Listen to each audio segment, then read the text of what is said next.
Ever land on a Factorio planet and just think, where do I even begin? Yeah. Aquila will do that to you. Well, It's the final planet they added in the Space Age expansion, and it'll make you rethink, well, everything you thought you knew about the game.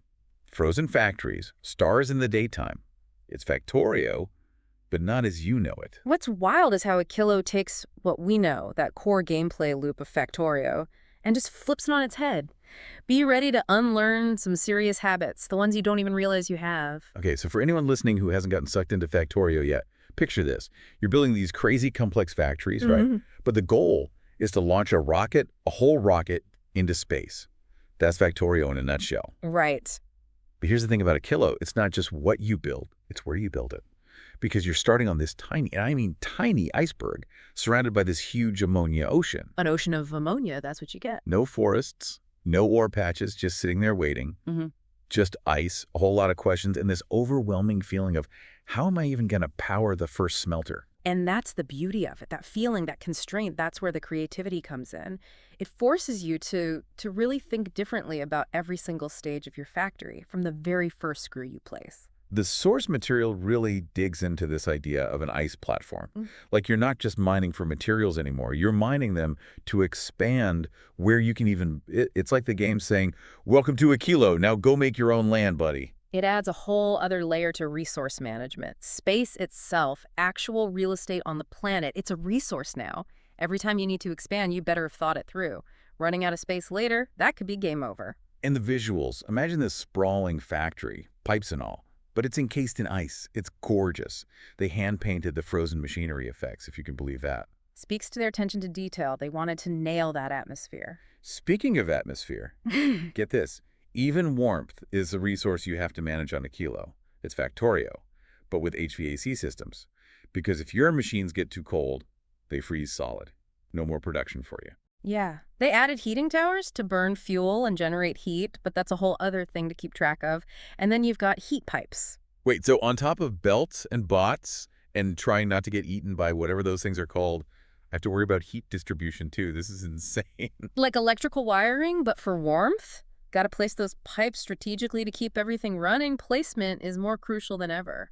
I'm already stressing about a messy heat map. And speaking of limited resources, 1% solar power. Yeah. 1%. Did they even try to make this planet habitable? Oh, it's totally intentional. Pushes players out of their comfort zones. You've got that ammonia ocean, sure, some oil deposits, but forget about rushing those green circuits like you normally would. Not on Aquilo. So veteran players are in for a rude awakening. Oh, absolutely. Every single material on Aquilo, it's got a critical and usually pretty complex production path. You've got to think ahead, prioritize, adapt to the planet, actually play the game how it's meant to be played. Okay, this all sounds kind of terrifying, but there's got to be a payoff, right? Something cool to balance out the lack of, well, everything. Well, there is. First off, animated crude oil, finally. Small detail, but it makes the world feel so much more alive. But, more importantly, lithium brine. Lithium brine. Yeah. Okay, now we're talking. It's not every day Factorio throws a curveball like that, a brand new resource. And with a name like lithium brine, it's got to be good. What's the big deal here? This is where Aquilo goes from, oh, this is different, to, okay, this is really cool. Remember how we were talking about rethinking everything? That includes how we approach technology, too. Lithium brine is a hint that we're working with some seriously advanced stuff on this planet. More advanced than, launching our rocket into space. I Yeah. thought that was the whole point of Factorio. Launching a rocket, that's just the first step. Think about it. You're harvesting material from a cryogenic ocean on an alien planet. This isn't your run-of-the-mill smelting setup here. This is next-level cutting-edge tech we're talking about. You've got my attention, I'll give you that. The source material I saw mentioned a cryogenic plant. Is this where the lithium brine comes in? Bingo! The cryogenic plant, that's Aquilo's other big curveball. You know how late-game Factorio things start to heat up? Literally. Well, now you've got to build systems to cool things down, because some of the most powerful tech on this planet, it runs cold. It's a whole new resource to manage. A cold resource, huh? I've played games with liquid nitrogen before, but this is a whole other level of cool. Literally. It is. And the cryogenic plant, that's where you're going to be producing coolant, essential for keeping those advanced machines from overheating. But even more interesting, the cryogenic science packs. Those unlock a whole new tech tree, exclusive to Aquilo. And guess what one of the key ingredients is? Lithium brine. It all comes together. But hold on, this cryogenic plant, it sounds intense.